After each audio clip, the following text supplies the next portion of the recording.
Complex Spirits, we're here in downtown Los Angeles in the old Bank District. Now, I don't know about you, but when I think about money, I kinda get a little thirsty for some bourbon. So let's go inside the Artisan house and try some bourbon. All right, guys, here we are with Complex Spirits with my buddy Brad Robinson at the Artisan house. And what we got today, Brad? Well, we're looking at the entire catalog of the Hudson bourbons, whiskeys, and ryes.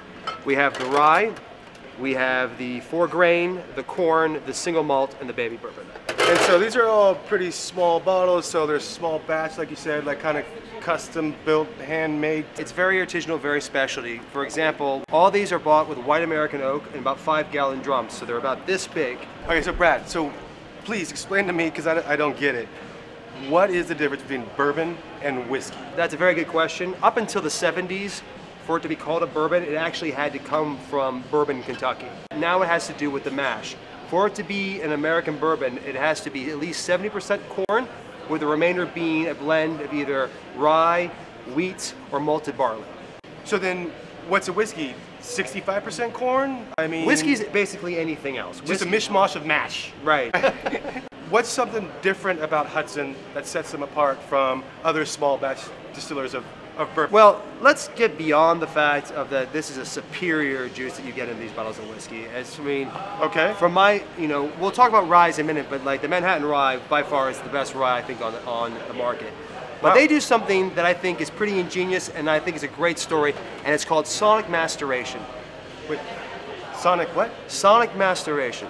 Without the B. Without the B. Okay, sonic Careful. maceration. Maceration. Okay. And what that is when you have charred oak barrels is what they use, right. And that's how you get this beautiful golden color in your whiskeys. Right. What they do in the larger whiskey houses when they have a lot of manpower and they have the resources is they agitate the barrels so you get a really great relationship between the spirit and the wood. Okay. Now, they didn't have the manpower to do this in a small company such as Hudson. Yeah. So their pretty ingenious idea was to put bass speakers on all these barrels, and they would blare death metal and hardcore hip hop, so it would actually shake.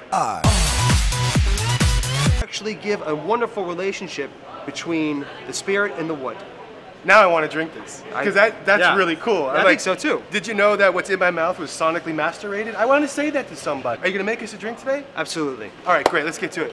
I'm really excited about having something sonically macerated in my mouth. So what are you going to make for us today? Well, the first thing I'm going to make for you is a cocktail that I'm personally really proud of, and it's called the Old 28, which is my version of a deconstructed old fashioned.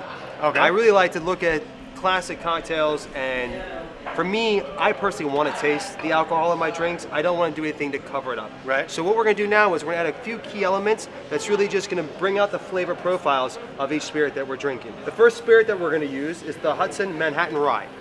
Okay. So what we're going to start off with is just brown sugar. Are your hands clean? Oh, absolutely not. That's part of the maceration? It's part of the maceration. Aristora orange bitters. Wow, bitters is powerful. That's a lot of bitters. 2 big dashes of what I like to use. Gotcha. And then I just kind of like to muddle it in so everything's soaked up. Now I have some really great ice, and you might not have access to this. Is that important? It's very important. Ice is incredibly important because about how things, you got to think about the right temperature and the right amount of water that's getting into your spirit. With bad ice, it just breaks down. Breaks down the water right away, but bigger chunks of ice is just going to give you a coolness. And this is a cherry morlaco, which is a cherry liqueur. Okay, and how much of this are we? We're going to use just a 3/4 ounce. 3/4 ounce. And then 2 ounces of the Hudson Rye.